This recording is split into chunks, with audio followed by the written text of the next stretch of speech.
अब जीएसटी के 4 की जगह केवल 2 स्लैब रहेंगे, 5% और 18%। इससे आम जरूरत की जो चीजें हैं वो सस्ती हो जाएंगी। जीएसटी काउंसिल की 56th मीटिंग में इस पर फैसला हुआ है। दूध, रोटी, पराठा, पिज्जा, ब्रेड, छेना समेत कई ऐसे फूड आइटम्स हैं जो जीएसटी फ्री होंगे। जीएसटी में सुधार स्ट्रक्चरल रिफॉर्म और लोगों के जीवन को आसान बनाने की दिशा में उठाया गया कदम है। जीवन रक्षक दवाइयों पर बड़ी राहत दी गई है।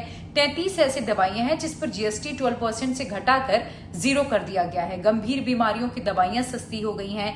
कैंसर और जो क्रोनिक डिसीज है उनके इलाज वाली 3 दवाइयों पर टैक्स अब 5% से घटाकर 0 कर दिया गया है।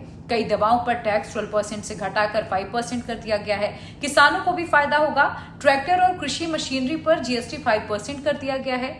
सीमेंट पर टैक्स 28% से घटाकर अब 18% जीएसटी कर दी गई है। लग्जरी गाड़ियों पर हालांकि भारी टैक्स लगाया गया है, जिसमें मिड साइज और बड़ी कारों और 350 सीसी से ऊपर की जो बाइक्स होंगी उस पर 40% जीएसटी लागू होगी। सिगरेट, टोबैको प्रोडक्ट्स पर 40% जीएसटी लागू होगी। सॉफ्ट ड्रिंक्स पर भी टैक्स बढ़ा है। Sugar drinks, flavoured water, carbonated fruit juice पर भी 40% टैक्स लगेगा। यानी कि अगर आप अपनी लाइफ में लग्जरी चाहते हैं तो उसके लिए आपको 40% जीएसटी चुकाना होगा। एक ये नया जो टैक्स स्लैब है वो इंट्रोड्यूस किया गया है, तो अब 5%, 18% और 40% का स्पेशल टैक्स स्लैब रहेगा। लेकिन जीएसटी कम होने से आम लोगों को जरूर बहुत राहत होने वाली है। इस बारे में आपकी क्या राय है, कमेंट सेक्शन में जरूर बताइएगा।